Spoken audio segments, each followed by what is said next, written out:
Good morning बच्चों। आज हम पाठ 4 वाक्य के बारे में पढ़ेंगे। बच्चों, पिछली कक्षा में हमने शब्द के बारे में पढ़ा था।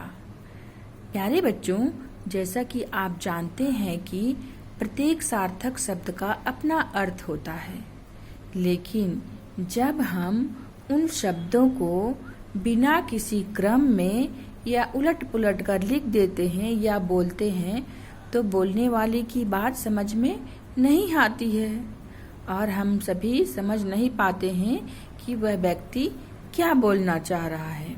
लेकिन जब हम उसे क्रम से बोलते हैं तो हम लोगों को उनकी बात आसानी से समझ में आ जाती है और पता चल जाता है कि ये कोई सार्थक शब्द है या वाक्य है जिसका अर्थ होता है ना।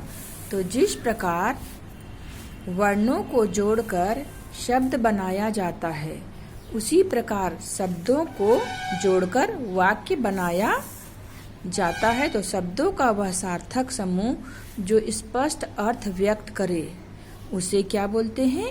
वाक्य कहते हैं, है ना। जैसे कि यहाँ पे एक एग्जाम्पल है, नदी में नहा रहा हाथी, है ना। ये तो सार्थक शब्द नहीं है क्योंकि हम लोगों को ये सेंटेंस समझ में नहीं आ रही है। अगर हम लोग इसको लिख देते हैं,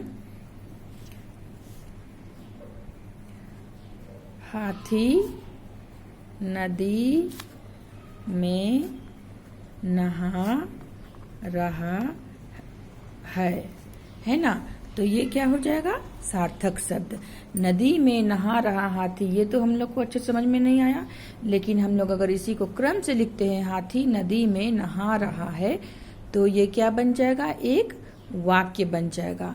उसी प्रकार दूसरा एग्जाम्पल देखते हैं, राधा गीत रही है गा। क्या है? राधा गीत रही है गा। ये भी सार्थक शब्द नहीं है। हम लोगों को ये सेंटेंस क्या है समझ में नहीं आ रहा है।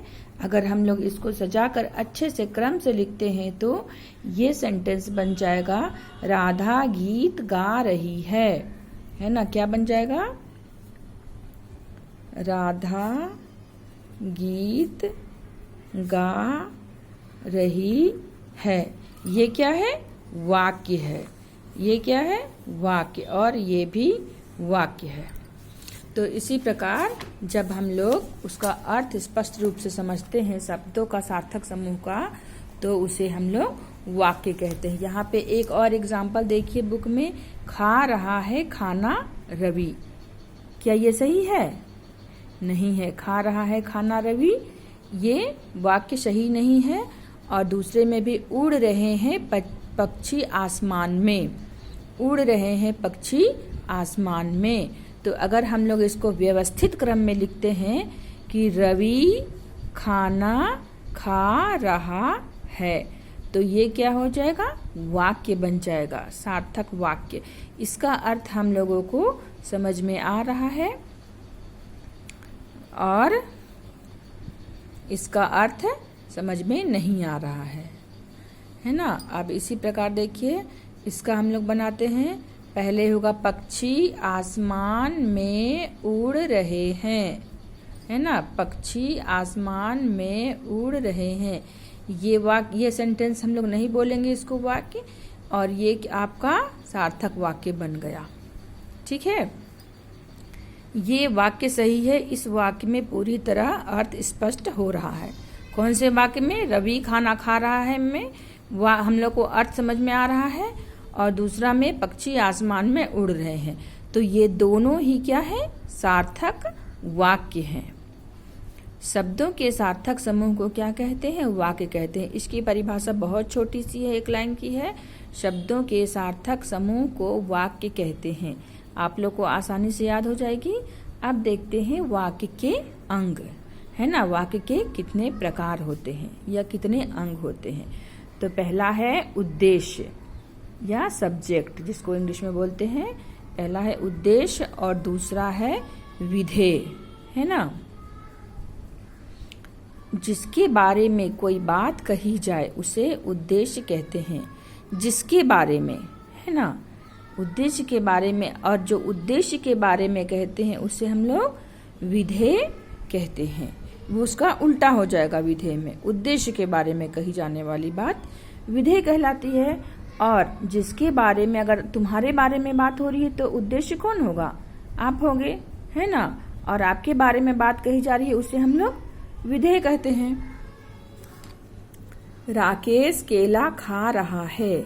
यहाँ क्या है? राकेश उद्देश्य है ना, क्योंकि राकेश काम कर रहा है, खा रहा है ना। और राकेश के बारे में कहे जाने वाली बात क्या कहलाती है? विधेय कहलाती है। जैसे केला खा रहा, क्या काम कर रहा है?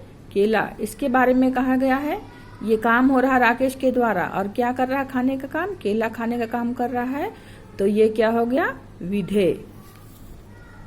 निम्नलिखित वाक्यों को ध्यान से पढ़िए और समझिए। माँ खाना बना रही है। यहाँ पे वाक्य दिया हुआ है, माँ खाना बना रही है। तो कौन बना रही है? काम किसके द्वारा हो रहा है? माँ के द्वारा, है ना। तो यहाँ पे माँ क्या हो जाएगा? उद्देश्य होगा। और खाना बना रही है, ये क्या हो जाएगा? विधेय होगा। जिसके बारे में हम लोग बात करते हैं वो उद्देश्य होता है। इसलिए माँ खाना बना रही है तो उद्देश्य माँ हो जाएगा, और बनाना यानी कि खाना बना रही है वो विधेय। इसी प्रकार दूसरा है, खरगोश गाजर खा रहा है। कौन खा रहा है? खरगोश। तो उद्देश्य खरगोश, और गाजर खा रहा है में विधेय। हाथी चल रहा है। हाथी क्या हो जाएगा? उद्देश्य, और चल रहा है वो विधेय। इसी प्रकार घोड़ा चारा खा रहा है, इसमें उद्देश्य घोड़ा, और चारा खा रहा है ये विधेय हो जाएगा, है ना। अतः स्पष्ट है कि जिसके विषय में बात की जाए वह उद्देश्य होता है, और उद्देश्य के विषय में जो कुछ कहा जाए वह क्या होता है? विधेय कहलाता है। तो आप लोगों को इतना समझ में आ गया होगा। आज के लिए इतना ही। धन्यवाद।